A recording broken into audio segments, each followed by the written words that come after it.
Billionaire's daughter false F accuses her driver. 3 years later, he sought revenge. Mary walked down the hallway to the driver's room. Her heart was light and she was humming a tune. She had a message from her dad to deliver. As she reached the door without knocking, Mary turned the doorknob and stepped inside. But what she saw made her stop in her tracks. James, the family driver, was coming out of the bathroom. He wasn't wearing anything. Mary gasped, her hand flying to her mouth. She froze on the spot. James stood still, his eyes wide with shock. His face turned pale as he realized she had caught him in such a state. I didn't know you were here. James stammered, his voice shaking. He quickly rushed back into the bathroom and grabbed a towel. Moments later, he came out, the towel wrapped around his waist, but Mary was still standing there, staring at him. Her gaze felt heavy, like it could pierce through him. James cleared his throat, trying to break the tense silence. Mary, please leave. This isn't right, but Mary didn't move instead. She slowly closed the door behind her. The sound of the door clicking shut echoed in the small room. She began walking toward him, her steps slow and deliberate. Her eyes never left his. James took a step back, his hands trembling. "What are you doing, Mary?" he asked, his voice barely above a whisper. Mary's lips curled into a small smile. "I want you," she said softly, her voice calm but chilling. James's heart pounded in his chest. He shook his head quickly. No, no, Mary, don't say that. This is wrong. I'm engaged. And you're too young for this. You're just 16. But Mary didn't stop. She kept moving closer, her voice low and firm. "If you don't do what I want, I'll tell my dad. You forced me." James's face went pale. You can't do that," he whispered, his voice filled with disbelief. Mary didn't reply. She was now standing right in front of him, her eyes locked onto his, daring him to stop her. James panicked. He gently pushed her away, his hands trembling. "No, Mary, stop this, please. This isn't right." Mary stumbled back but caught herself. Her face twisted with anger, she grabbed her dress and pulled at it, tearing it apart. "Help, help!" she screamed at the top of her lungs. "Hun's hurting me." James's heart stopped. "What are you doing?" he shouted, his voice filled with desperation. "Stop this, Mary!" But Mary didn't stop. She screamed even louder, her voice echoing through the walls. James rushed toward her, trying to stop her from yelling, "Please, Mary, stop shouting!" He begged, his hands trembling as he tried to cover her mouth, but Mary kept struggling, pushing him away and screaming louder. Suddenly, the door burst open with a loud bang. There stood Mr. Richard, Mary's father. His eyes were wild with anger as he took in the scene before him. James was standing in a towel, his hands on Mary, who looked disheveled and frightened. Her dress was torn and tears were streaming down her face for a moment. The room was silent. The tension was so thick, it felt like the air had frozen. "What is going on here, Mr. Richard?" roared his voice, shaking the walls. James stepped back, his hands in the air. "Sir, please, it's not what it looks like," he stammered. "I swear I didn't do anything." Mary ran to her father, crying loudly. She clung to his arm, her body trembling. "Daddy, he tried to force himself on me," she sobbed. "I told him no, but he wouldn't listen." Mr. Richard's face turned red with rage. He turned to James, his fists clenched. "How dare you?" he bellowed.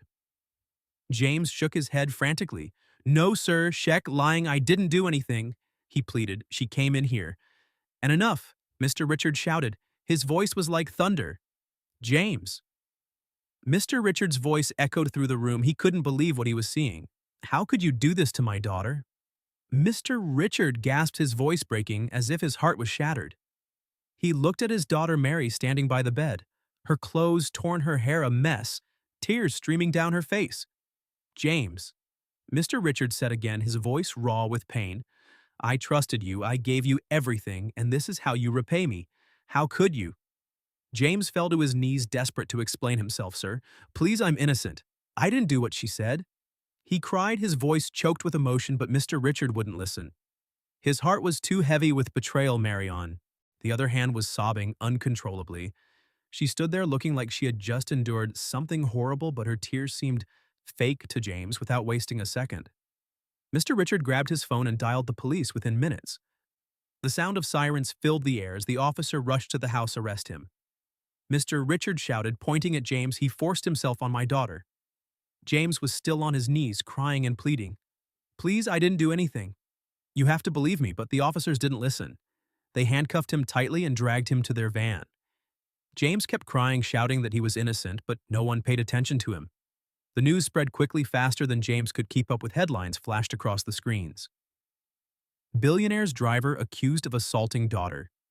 Soon the police station was filled with reporters, cameras flashed, and microphones were shoved in Mr. Richards' face. When James' fiancée Lucy arrived at the police station with her best friend Ella, her face was red with anger the moment she saw James.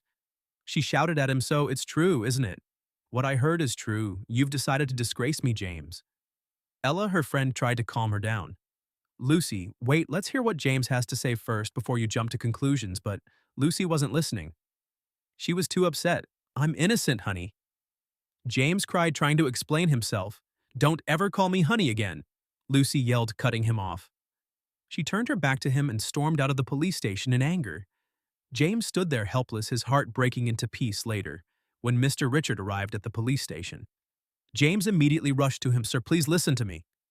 James pleaded, his voice trembling. Mr. Richard hesitated. He was so confused, unsure of who to believe.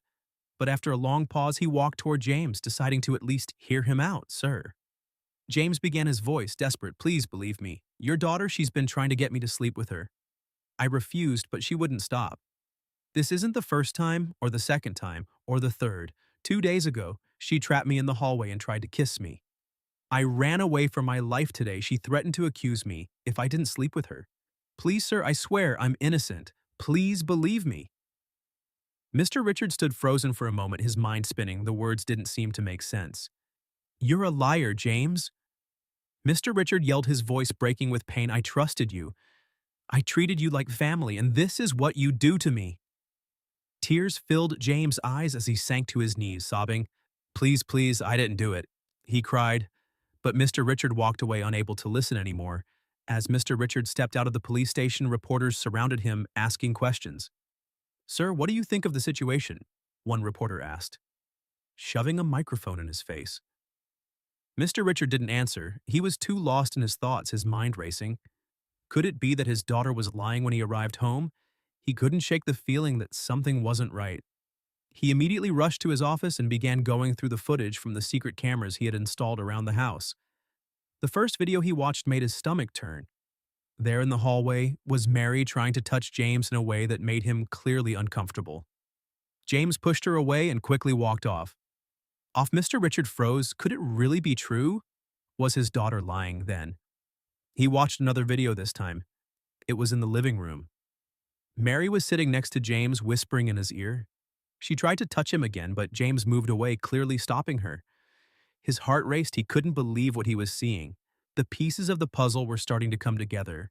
His daughter had been lying, shaking. Mr. Richard called Mary. "Mary," he said, his voice shaking. "Tell me the truth is what you said earlier." True Mary, her voice trembling with fake tears, answered, "Yes, Daddy. He forced himself on me." Mr. Richard couldn't hold back his anger. "Have you ever tried to seduce him before?" Mary gasped. "Me? How could I? Daddy, I would never do that." But Mr. Richard wasn't fooled. He showed her the videos from the cameras, the ones where she tried to touch James in ways that weren't appropriate. "Shut up and answer my question," Mr. Richard shouted, his anger rising. Mary stood frozen, unable to speak. Her face went pale as she realized that her father knew the truth. After a long silence, her voice shook as she said, "James didn't force himself on me. I was angry because he rejected me. I thought if I made him look bad, maybe you'd finally see me." Mr. Richard's eyes widened. "What, you made all this up?" he shouted, his voice breaking. "How could you lie like this?" Mary's eyes filled with tears, but they weren't tears of guilt. They were tears of frustration. "It's your fault, Daddy," she cried. "You never let me talk to anyone, to have a boyfriend, to even have a friend who's a guy. James was the only one who was there for me. You locked me up here like a prisoner while you go around enjoying your life. You didn't care about me." Mr. Richard stood there speechless. His heart felt like it was being ripped apart. "You're evil," he whispered, shaking his head in disbelief. "I can't believe you would do this. You've destroyed everything. You've ruined our family. Our name. How could you do this to me?" Mary stormed out of the room, leaving her father standing there, crushed. The weight of what had just happened was too much to bear that night. Richard couldn't sleep. He tossed and turned in his bed, his mind racing. What do I do now? He asked himself. How can I go out and tell the world that James is innocent? My reputation, my daughter's image, everything will be ruined. His thoughts kept spiraling. No, I can't say he's innocent. Ugh, the world already believes the worst about him. Richard muttered to himself, a cold sweat on his forehead. The next morning, Richard called Mary into the sitting room. His voice was cold, filled with authority.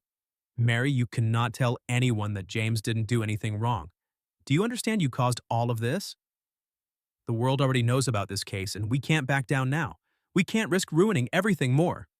He warned. Mary stood there stunned. Dad? Are we really going to let him go to prison for something he didn't do? She asked quietly, her voice full of uncertainty. Richard's eyes narrowed and his face grew hard. Yes, Mary, this is the path we have to take now. Now it's too late to turn back. Days turned into weeks, and finally the day of the court hearing arrived. James was brought to the court with his family sitting in the front row, their faces full of worry. Richard and his associates were seated with him, and so were James. Fiancée Lucy and her best friend Ella, the courtroom was tense with anticipation. The judge cleared his throat and the room fell completely silent. Everyone held their breath as the judge flipped through his notes preparing to speak. Mr. James Wilson. The judge called out, his voice echoing through the courtroom. Please rise. The room seemed to close in around James as he stood, his legs shaking. He tried to stay strong, but inside he felt like he was being crushed. After reviewing the evidence and considering all the arguments, the judge continued, his voice heavy. This court finds you guilty of sexual molestation. You are hereby sentenced to 20 years in prison. James collapsed to the ground, his sobs loud and heart-wrenching. I'm innocent, please. I didn't do it, he cried. His voice broken, his mother burst into tears, crying out for her son. But no one listened. Lucy, with tears in her eyes, walked up to James. She took off his wedding ring, holding it for a moment before tossing it onto the ground in front of him. I'm done with you, James. Goodbye, she said, her voice trembling without another word. She turned and left, walking out of the courtroom as if her heart had turned to stone. Jam's heart shattered as he stared at the ring, unable to move. He didn't know what hurt more, the prison sentence or the loss of Lucy. Ella, who had been standing silently by Lucy, stepped forward. She tried to talk to her, to reason with her, but Lucy wouldn't listen. I can't do this anymore, Ella. I can't be with him. Not after everything Lucy said, her eyes cold. Ella, feeling helpless, tried once more. Please just think about it. What if Hoon's innocent? But Lucy shook her head. I don't care anymore. Ella, it's over, as the police dragged James out of the courtroom. The finality of it all hit him. His whole world was falling apart. Mary sat silently, watching, her eyes vacant, her heart distant. Please. Mary, James whispered, his voice shaking as the officers pulled him away. Tell them, I'm innocent. Please don't let me go to prison for something I didn't do. But Mary didn't say a word. Her eyes never met his as the police shoved him into the van, the doors slamming shut behind him. Days turned into weeks, and the world quickly forgot about James, moving on to the next scandal. But Lucy, she never once wanted to visit James in prison. Ella, however, was different. She would visit him as often as she could, always trying to assure him that things would get better one day. During one of her visits, James broke down in front of Ella. His voice was thick with emotion, his tears flowing freely. I'm innocent, Ella. He sobbed. I don't know how to make the world believe me anymore. Everyone's turned their back on me. My friends, my fiancé, even my dad, they've all abandoned me. Ella's heart ached as she watched him fall apart. She had always believed in him, but seeing him like this, broken and alone, was almost too much to bear. I'm the only one left. James whispered, his voice filled with so much pain. It's only you and my mom who still care. Thank you, Ella. Thank you for believing in me. Ella felt a fire ignite inside her. She couldn't let James suffer like this. She swore to herself that she would do whatever it took to get him justice. She would fight for him even if it meant going against everyone else. I'll do whatever I can. James, Ella said, her voice strong, full of determination. I promise you I'll make sure the truth comes out. I won't let them do this to you. James nodded, his eyes filled with gratitude. He knew that with Ella by his side, maybe, just maybe, he would get the justice he deserved. 3 years later, Ella sat on her bed, aimlessly scrolling through job postings on the internet, when something unusual caught her eye: a cleaner vacancy at Mr. Richards' mansion. Her heart skipped a beat. Could this be my chance? She thought for 3 years she had never stopped thinking about James, locked away for a crime he didn't commit. She had promised to help him, but time kept slipping through her fingers now. Fate had placed an opportunity right in front of her. Ella no sabía exactamente cómo iba a obtener justicia para James. Pero una cosa era clara. Esto era una puerta que tenía que caminar sin vacilación. Ella applied for the job. A few days later, her phone rang. It was from Mr. Richards' mansion. Miss Ella, you have been selected for the cleaning position. Can you start next week? Ella could barely contain her excitement. Yes, I'll be there, she said, trying to keep her voice steady. That same evening, she rushed to the prison to share the news with James when he saw her walk into the visiting area. James smiled weakly. He looked thinner, his once bright eyes now filled with sorrow. I have something to tell you, Ella whispered, leaning closer. I got a job at Mr. Richards' house. James's eyes widened in shock. How I saw the job posting and applied, they hired me. James ran his hand over his face, shaking his head in disbelief. Ella, do you know what you're getting yourself into? That place is dangerous if they find out why you're there. I know. She cut in determination, burning in her eyes. That's why I need your help? Do you have any idea how I can prove your innocence? James hesitated for a moment, then lowered his voice. Yes, but it won't be easy. Mr. Richard has secret cameras in his house. If you can find them and get the footage of Mary forcing herself on me, it will be the proof I need. Ella's heart pounded. This was risky. If she got caught, she could end up in serious trouble. But if she succeeded, James could finally be free. She looked into his tired eyes and gave him a firm nod. I'll do it. James let out a shaky breath and grabbed her hands. Thank you, Ella. You don't know how much this means to me. Ella squeezed his hands back. I won't stop until the truth comes out. As she left the prison that evening, a mix of fear and determination swirled inside her. The fight for justice had just begun. Ella had just started her job as a cleaner in Mr. Richards' mansion. The house was massive with tall gates and shiny floors that reflected her every step. Ella wasn't there just to clean, she had a mission to expose Mary. Mr. Richards' spoiled and rude daughter, her plan was to get close to Mary to befriend her and gather the truth, but it wasn't long before Ella realized that Mary wasn't someone who could be one. Over Mary was rude, arrogant, and mean. A true spoiled brat, Ella, but told herself, I won't give up. I'll find another way one day while cleaning. Ella spotted Mr. Richard in his bedroom. The door was slightly open and she froze in her tracks. He was watching something on his computer secret camera footage. Her heart raced as she realized this could be the key to proving Mary's wrongdoings. But there was one problem. The computer was in Mr. Richard's bedroom, a place she could never access without being caught. Months passed, and Ella waited for the perfect opportunity. Then came Mary. Birthday that night, the house was filled with music, laughter, and clinking glasses. Everyone was celebrating, drinking, and dancing. Ella, however, refused to drink. She wanted to stay sharp as the party wounded down and the guests left. Mary and her dad sat drunkenly in the living room, laughing and slurring their words. Ella knew this was her chance. Quietly, she sneaked upstairs to Mr. Richards' room with trembling hands. She opened the door and slipped inside. The computer sat on the desk, glowing faintly in the dark. She started searching the files, her fingers moving quickly across the keyboard. She searched through folders and videos, her heart pounding louder with each second. But the video she was looking for, the one about James, wasn't there.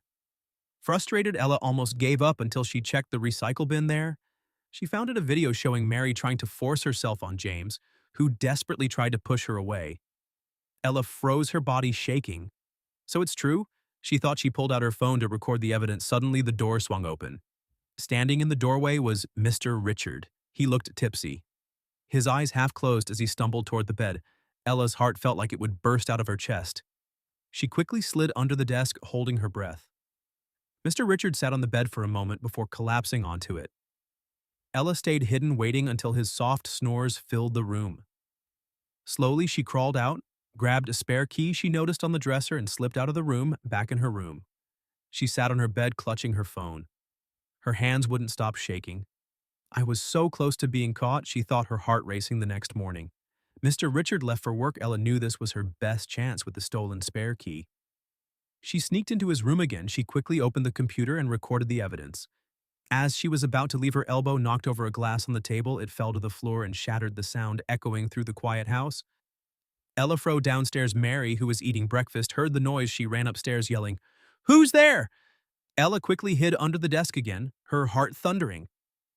Mary barged into the room, her eyes scanning the place. She spotted the broken glass on the floor and grew nervous. "Who's here? Show yourself!" she shouted. Mary called the security guards on her phone, her voice shaking. "Come to my dad's room now. Someone's here." Ella knew she had to act fast. She stepped out from under the desk, facing Mary. Mary shouted, "What are you doing in my dad's room?" "You poor maid." Ella glared at her. "Shut up, Mary. 3 years ago, you lied about James. You accused him of something horrible and it ruined his life." Mary smirked. "And how is that your business?" "It's my business because I have the proof now," Ella said, holding up her phone. "See you and your dad in prison." Mary froze, her face pale. You have the video just then?" The security guards rushed into the room. Mary shouted, "Catch her, tie her up." Ella quickly raised her phone. "Don't you dare touch me, or I'll upload this video right now. One wrong move, and the whole world will see what you've done." The guards hesitated, looking at Mary for instructions. Mary growled, "Stop, don't touch her." "What do you want?" Mary asked desperately. "Money? How much? Just delete the video. I want $2 million, Ella said firmly. "What? That's ridiculous," Mary shouted. "Take it or leave it." Ella replied, "Mary." "Sigh, fine, let me call my dad." Ella nodded. "Tell your guards to let me go." First, reluctantly, Mary told the guards to step back. Ella slowly walked toward the door. Ella clutched her phone tightly as she made her way to the final exit. Her heart was pounding in her chest. She had the evidence, the video that could expose Mary and Mr. Richard. Victory was within reach, and all she needed to do was leave the mansion safely. But as Ella approached the exit, she didn't notice a shadow lurking nearby. Suddenly, a security guard jumped out from the corner before she could react. He hit the phone out of her hand. It flew across the room and crashed onto the floor. Ella gasped, her hand reaching out, but it was too late. The guard grabbed her roughly, twisting her arms behind her back. "Got you!" he sneered. "Let me go." Ella screamed, struggling to break free, but his grip was too strong. Mary came running into the room, her heels clicking loudly on the marble floor. She spotted Ella's phone on the ground and smirked. "You thought you were smart, didn't you?" Mary picked up the phone and with one swift motion slammed it against the floor. The screen cracked and pieces flew everywhere. She stomped on it again and again until it was completely crushed. "Now you have nothing." Mary laughed wickedly. "Tie her up." The guard dragged Ella to a chair as two more guards came in to help. They began tying her hands and feet tightly with rope. Ella winced, her wrists burning from the rough cords. Mary stood in front of her, crossing her arms. "What's the plan now? Little maid, did you really think you could win against me? You're nothing." Ella, despite the pain, smirked. "Do you think I'm a fool?" Mary's confident smile faltered. "What are you talking about?" Before Ella could respond, a loud sound pierced the air, the blaring wail of police sirens. Mary froze, her eyes widening in shock. "No," she whispered. Shaking her head, the front door burst open and police officers stormed into the mansion. Their voices boomed. "Freeze! Nobody move!" Mary stumbled back, her face pale. This can't be happening?" Ella chuckled, her voice steady. "Despite her situation, did you really think I wouldn't prepare for this? I called the police before I even entered your father's room." The guards immediately let go of Ella and raised their hands. The officers moved quickly, arresting them one by one. Mr. Richard arrived just as the chaos unfolded. "What's going on here?" he demanded, but his voice was shaky. "You're under arrest," one officer said, handcuffing him. "We have evidence against you and your daughter Ella." Now free from the ropes, stood up and led the officers to Mr. Richard's computer. "The evidence is here," she said. The officers retrieved the memory card containing the secret video. They took it along with Ella's statement, sealing the case. Mary and Mr. Richard were escorted out of the mansion in handcuffs, their heads hanging low in court. The truth came to light. The evidence Ella had gathered proved James's innocence and exposed Mary's lies. The judge sentenced Mr. Richard and Mary to years in prison. They were also ordered to pay James $5 million as compensation. James was finally released. Tears streamed down his face as he hugged Ella. "You saved my life," he said, his voice trembling. Ella smiled warmly. "You didn't deserve what happened to you, James. I'm just glad I could help with the compensation money." James bought a new house and began planning a fresh start, a new visitor. A few days later, James was relaxing at home when he heard a knock at the door. He opened it to find Lucy, his ex-fiancée, standing there. "James!" She began, her eyes filled with tears. "I'm so sorry, I should have believed you. I was wrong to leave you." James stared at her silently, his face unreadable. Lucy continued, "I even bought a new ring to replace the one I threw away. Let's start over, please, James." She pulled out a small velvet box, opening it to reveal a sparkling diamond ring. James sighed deeply. "Lucy, do you remember what you did to me at the darkest moment of my life? You left me. You broke my heart when I needed you the most." "I'm sorry," Lucy whispered. "I'll do anything to make it up to you." James shook his head. "It's too late, Lucy. Someone else already gave me the love and support you couldn't."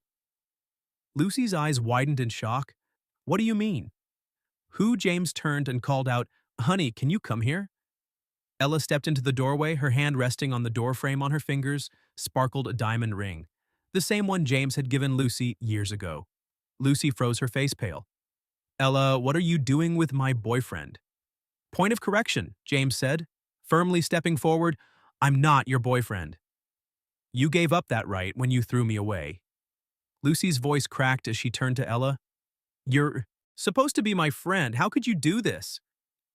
Ella crossed her arms, her expression calm but firm. "You left him broken." "Lucy, I picked him up and stood by him.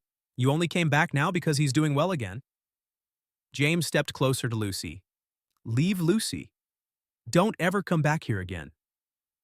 Lucy's lips quivered as tears streamed down her face. She turned and ran out of the house sobbing. James closed the door and turned to Ella. "Thank you for everything. I wouldn't be here without you." Ella smiled, her eyes shining with happiness. "You don't have to thank me, James. We're a team now, and together they began their new life filled with hope and love." Which country are you watching from? Please don't forget to like and subscribe.